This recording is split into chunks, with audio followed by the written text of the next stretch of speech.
Hey, it's Nikachu, and today we are going to look at the utmost powerful hoser I have seen in a long time. The Tron community, they've been investing in the diapers. They're the majority stockholder right now out of all the archetypes in Modern. Are their fears justified? Because here comes Void Mirror. For 2 generic, it's an artifact whenever a player casts a spell. If no mana was spent to cast it, counter that spell. Before we take a deep dive in analyzing this card and how it interacts with the metagame, you have to give a shout out to FusionGamingOnline.com. Don't buy colorless cards, buy the blue, green, red, black, or white cards. Or if you do buy colorless cards, make sure you have the appropriate colored mana in order to cast them, or Void Mirror will take you to town. Don't forget to use coupon code Nikachu at checkout. Supports the channel and gets you 5% off all your purchases. It's very rare these days that Wizards comes out with what I would say is like a really high impact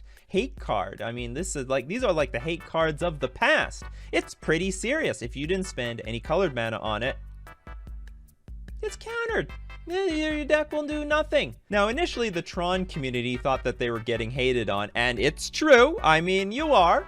But this card has way more application than that. This actually interacts with a really wide range of cards that appear in Modern, and I think it is going to end up being a really unique sideboard card that you might play as a 1 or 2 of, just so that you've got your bases covered against a really wide variety of decks. Of course, if we are up against Tron and you play your Karn Liberated on turn 3 off of your Tron mana, countered. Same thing with Thought-Knot here. Oh, you have Eldrazi Temple and 2 random Tron lands?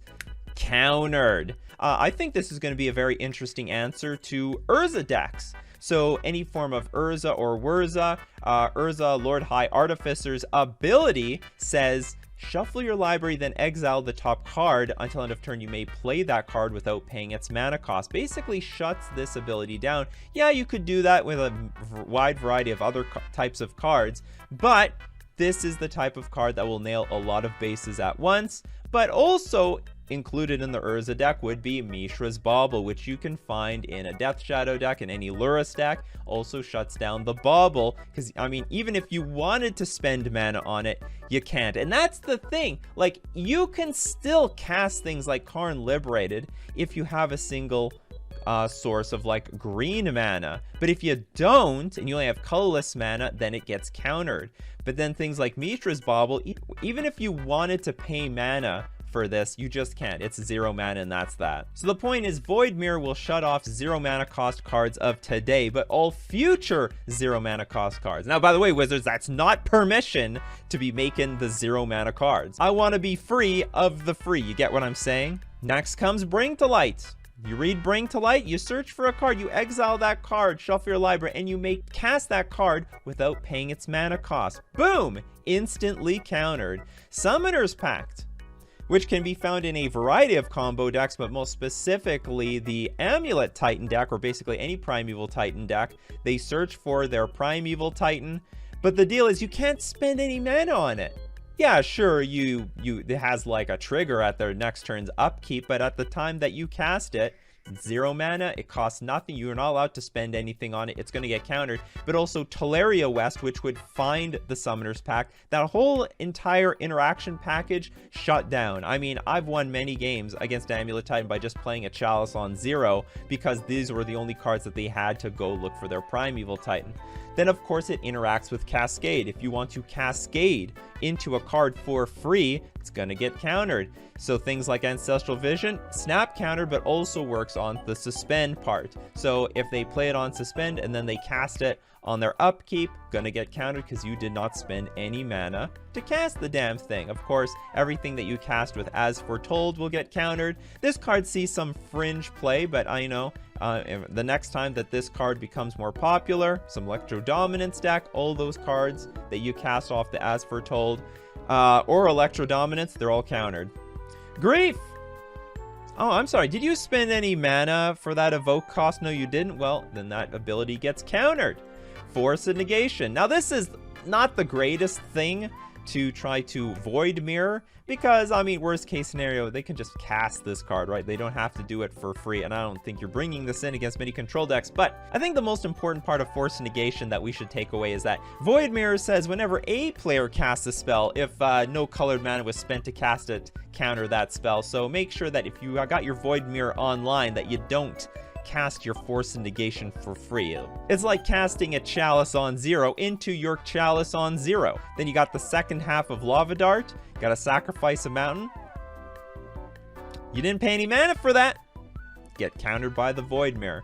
Mutagenic Growth, and basically any of the Phyrexian mana cards that you pay absolutely no mana cost. So if you want to play Mutagenic Growth for free, sorry, gonna get countered. But now comes the ultimate question. Very clearly, they had the Tron players in mind when they made this card. I mean, people are complaining about Tron for years. They're not going to give us Wasteland. They're just going to give us other cards to try to interact with them. We got Blood Moon in the format. There's answers, all right? There's answers, not answers for everyone. Is Void Mirror an effective answer against the Tron decks? Yes and no. So here's the deal. I think Void Mirror is grossly overrated versus regular Tron. In fact, it might not even do anything, but I think it's underrated versus Eldrazi Tron. Let me explain. So the regular Tron deck, they're trying to cast things like Ugin and Karn Liberated, amongst other things, Wormcoil Engine, Oblivion Stone.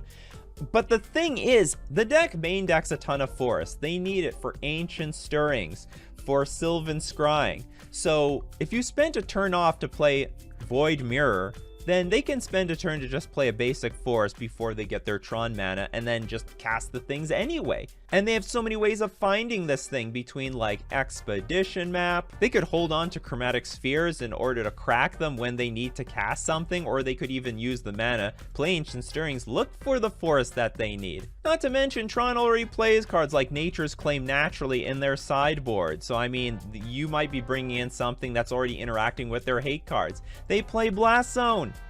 So, I mean, I don't think that the regular Tron deck really is going to be affected all that much. I mean, you might slow them down a turn, but you're also slowing yourself down a turn. I think it's going to be more of a speed bump than an actual hate card versus them. But I think the story is completely different when we talk about Eldrazi Tron. Okay, first off, they have no basic lands that add color mana in their entire deck. Absolutely nothing. Zip. Sure, they could add some, but then they're going to be weaker to things like Blood Moon. For example, they play Wastes to play around Blood Moon. I mean, that's specifically the reason. They need a Waste because you need that generic mana in the mana cost of the Thought-Knot Seer in order to cast it. Same with the Reality Smasher, the Matter Reshaper. They need the Waste, so they're not exactly looking to be playing with things like Swamp that can help cast their Dismembers or whatever. Let's first talk about the defense that Eldrazi Tron has. Now, they do have cards like Cavern of Souls. They've got a few of them. They've got like one copy of Cavern of Souls. They also have a couple Blast Zones, and of course they can find all of this stuff off of Expedition Map. They could even wait to see if the opponent is going to even play a Void Mirror, you know, pass the turn, let's see what's going to happen, and then if you do play the Void Mirror, they'll crack their Expedition Map and just look for a Blast Zone. But I don't think, in my opinion, this is a very powerful interaction overall, because of course us as the player, we're going to have additional interaction. We can have Pithing Needle, we can have Field of Ruin for that Blast Zone, we can have Ghost Quarter for the damn thing. I mean, if you don't have Expedition Map for Blast Zone or Cavern of Souls, your deck will do nothing. It will literally do nothing. You cannot cast anything. And by the way, even if you have Cavern of Souls, a giant chunk of your deck is still offline. Okay, sure. You can play something like Thought-Knot Seer. You can play Matter Reshaper, Reality Smasher. But if you've named it on Eldrazi, you're not going to be able to cast things like Walking Ballista, which is not an Eldrazi. So this card gets shut down. You can't cast your Planeswalkers. Karn the Great Creator, which is like one of the main reasons that Eldrazi Tron is even such a powerful deck because of that toolbox package you have access to, is completely offline. I mean, all the removal's offline too. If you don't have color mana for Dismember, it gets countered. Same thing with Spatial Contortion. So there's a really heavy onus on the Eldrazi Tron player to find some answer or completely adapt their 75 to this card. I've heard some people say, you know what, it's not too hard to run an Urborg, but again, still it can be interacted with all the land hate cards that people would bring in against an Eldrazi Tron deck. Not to mention, if you add things like more Urborgs, more Cavern of Souls to your deck, they're going to have to replace some other utility cards in order to add them for this one hate card in the sideboard. So in my opinion, Tron players, if you still have the receipt to your diapers, I think you can just return them. You don't need them. Or maybe you can sell them on the secondary market to the Eldrazi Tron players, because I do believe that the onus will be on the Eldrazi Tron players to prove that this card is not going to hose them. Like, Void Mirror isn't an auto I win card versus Eldrazi Tron, but my god, it's gonna put up a really good fight. Well, that's my video for today. If you're a Tron player, are you yay or nay on this card? Let me know your reasoning in the comments section below. Smash like if you're excited for Void Mirror, and don't forget to subscribe to my channel for more spoiler discussion, or Void Mirror will counter your own Force of Negation.